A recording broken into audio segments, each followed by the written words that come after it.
Hello student, आपका हमारे इस क्लास 12 की केमिस्ट्री क्लास में बहुत बहुत स्वागत है। तो बच्चों, आपका एग्जाम नजदीक है और हम आपका रिवीजन करवा रहे हैं।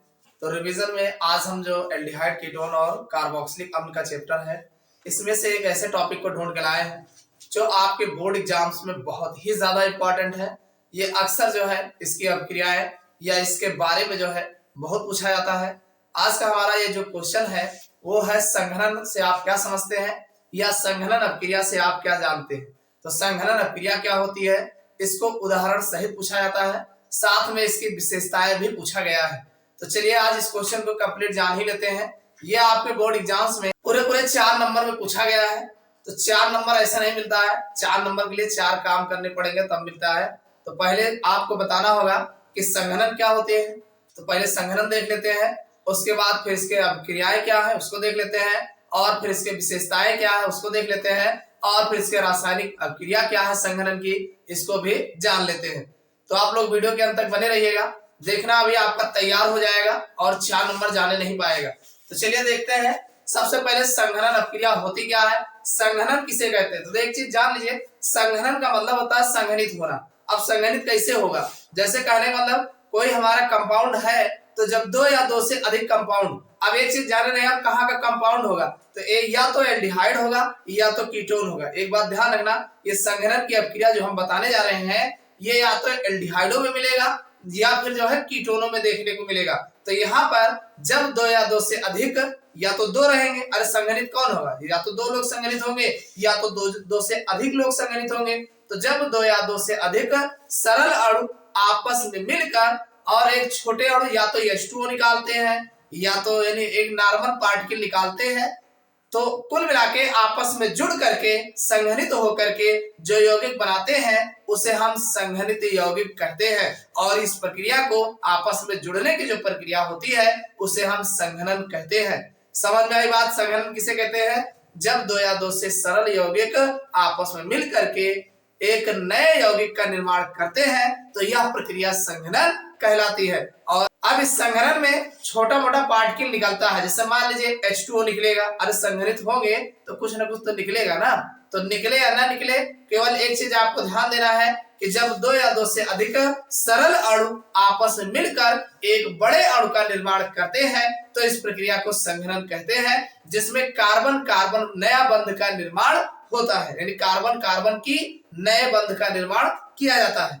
तो वही हमने लिखा है कि जब समान या भिन्न भिन्न, अब कोई जरूरी नहीं है कि एक ही टाइप का हो, अलग अलग कार्बन वाला भी हो सकता है। जब समान या भिन्न भिन्न 2 या 2 से अधिक अणु आपस में योग कर यानी जुड़कर नया यौगिक बनाते हैं जिसमें से कुछ सामान्य अणु निकलता है, यानी जब जुड़ेगा तो कुछ न कुछ तो निकलेगा, यानी छोटा मोटा पार्टिकल जो है उसमें से निकलता है कि जिसमें से कुछ सामान्य अणु निकलते हैं, तो इसे संघनन यौगिक कहते हैं। यानी जब जुड़ेंगे तो जो बनते हैं उन्हें हम संघनन यौगिक कहते हैं। इसमें कार्बन कार्बन के मध्य नए बंध का निर्माण हो जाता है, यानी जब संघनन यौगिक बनता है तो इसमें कार्बन कार्बन के मध्य में एक नए यौगिक का निर्माण होता है, और बने नए यौगिक को संघनित यौगिक, यानी जो नया यौगिक बनेगा उसे हम संघनित यौगिक कहते हैं, तथा यह प्रक्रिया संघनन अभिक्रिया कहलाती है। यानी ये पूरी प्रक्रिया जो होती है इसे हम संघनन अभिक्रिया कहते हैं। समझ में आई बात कि नहीं। चलिए अब इसके हम अभिक्रिया की बात कर लेते हैं, इसके उदाहरण पहले देख लेते हैं। देखिए हम एक ऐसे उदाहरण लेके आए हैं, एल्डिहाइड के 2 अणु आपस में संघनन अभिक्रिया देते हैं। कैसे देते हैं चलिए देख लेते हैं। एल्डिहाइड का जो फार्मूला होता है आपको पता है, CH3CO CHO CH3CHO, ये आपका एस्टल्डिहाइड है। ये क्या है भाई, एस्टल्डिहाइड है, इसको बोलते हैं एसीटल्डिहाइड, मालूम है ना। CH3CHO ही तो एस्टल्डिहाइड है, CH3CHO। इसके 2 पार्टिकल ले लेते हैं, ये हमारा हो जाएगा CH2CH, ये CH3 हो जाएगा और CO। अब जोड़ोगे तो ऐसे नहीं जुड़ेगा, और डायलोड NaOH या BaOH के होल्ड ट्वाइस की उपस्थिति में जुड़ेगा। तो यहाँ पर डायलोड NaOH लेंगे और NaOH की उपस्थिति में जोड़ेंगे। तो ध्यान समझिएगा भाई, ये जो आपका हाइड्रोजन दिख रहा है यहाँ पर, ये हाइड्रोजन इस ऑक्सीजन के साथ OH बना लेगा। क्या बना लेगा, OH बना लेगा। तो ये OH ग्रुप जो है यहाँ लग जाएगा और ये बॉन्ड सरक के यहाँ आ जाएगा। तो ये आपका बन जाएगा, ये तो CH3 ऑलरेडी है ही है, और फिर CH ये था ही, और ये O जो है OH में कन्वर्ट हो गया, कहां से, एक हाइड्रोजन यहां से ले लिया, और ये CH2 आपस में जुड़ जाएगा, और साथ में तो यहाँ पर ये CHO होगा, इसको ध्यान रखिएगा भाई, एल्डिहाइड का फार्मूला CH3CHO होता है ना, तो ये हमारा CH3CHO, तो ये अब जो है CH3 ये यहाँ का CH2 हो जाएगा, और ये CHO। अब इसको अगर हम हीट करते हैं, मान लीजिए इसको हम अम्लीय माध्यम में गर्म करते हैं भाई, अम्लीय माध्यम में जो है इसको गर्म करते हैं, तो यहाँ का एक हाइड्रोजन इस OH के साथ H2O बना के निकल जाएगा, तो ये यहाँ से H2O निकल जाएगा, और H2O जब निकलेगा तो ये हमारा बन जाएगा CH3, C यहाँ का भाई H रहेगा, और ये डबल बॉन्ड हो जाएगा, और यहाँ का CH हो जाएगा, और फिर CHO बन जाएगा। ये जो बनेगा इसका नाम है क्रोटेनल डिहाइड, क्रोटेनल डिहाइड है, या इसको दूसरा नाम है 2-इन ब्यूटेनल, ब्यूटेनल एल्डिहाइड है, ब्यूटेनल। देखो इसको आप लिख सकते हैं, एक तो क्रोटेनल डिहाइड आप लिख सकते हैं, इसका नाम होगा, और दूसरा 2-इन, भाई दूसरे कार्बन पे इन लगा है, और ये 4 कार्बन है प्रोब्यूट, तो ये ब्यूटेनल हो जाएगा, और चूंकि फर्स्ट पे CHO लगा है तो ये बन जाएगा। देखो समझ में आया, इसमें कुछ नहीं करना है, 2 एस्टल्डिहाइड ले लीजिए, एक एस्टल्डिहाइड का फार्मूला होता है CH3CHO, क्या होता है CH3CHO, तो यहाँ पर CH3CHO लिखा है, यहाँ पर भी CH3CHO लिखा है, तो एक हाइड्रोजन इस वाले CH3 का इस O के साथ OH बना दिया, तो अब ये एक बॉन्ड इसका OH बन जाएगा, एक बॉन्ड यहाँ जुड़ गया यहाँ पे, तो बचा क्या, यहाँ CH2 बचा, CHO ये हो गया। अब ये तुरंत इसको जब आप गर्म करोगे अम्लीय माध्यम में, तो ये H2O यहाँ का OH और यहाँ का H, अगर आप चाहो तो इसको ऐसे भी लिख सकते हो, ये ऐसे, तो ये H जो है OH बन के निकल जाएगा, H2O निकलेगा यहाँ से, तो जब निकल जाएगा इधर इसका एक बॉन्ड ये खाली होगा, एक बॉन्ड ये खाली हो जाएगा, तो ये बीच में मजबूरन जब ये दोनों निकल जाएंगे तो यहाँ डबल बॉन्ड लग जाएगा, तो ये CH3 हो जाएगा, CH हो जाएगा, और यहाँ डबल बॉन्ड हो जाएगा, CH हो जाएगा, CHO हो जाएगा।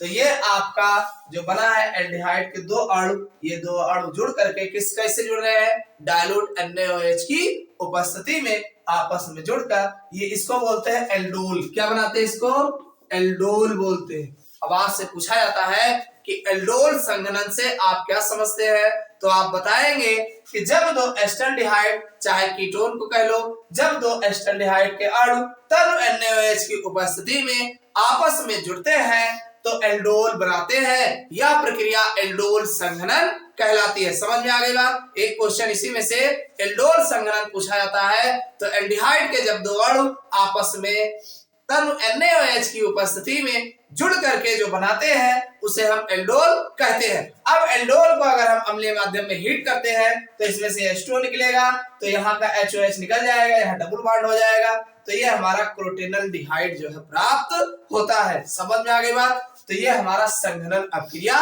कहलाती है।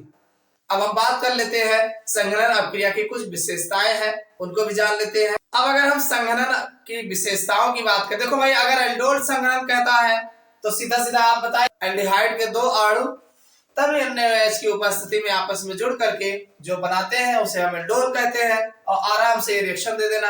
अब अगर संघनन कहता है तो संघनन के हिसाब से बताएंगे, और साथ में इसमें से H2O निकाल करके क्रोटेनल डिहाइड बना करके बताएंगे। समझ में आई बात।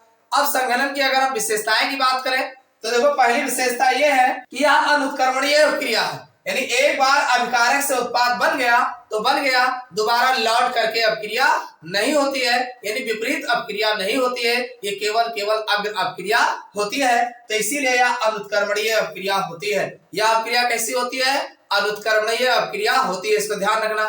और दूसरा गुण क्या है भाई, दूसरी विशेषता अगर देखा जाए तो इसमें कार्बन कार्बन या CN बंध स्थापित होता है, यानी इसमें अलग अलग कार्बन आपस में CC बंध का निर्माण करते हैं या CN बंध का निर्माण करते हैं, ऐसा भी हो सकता है।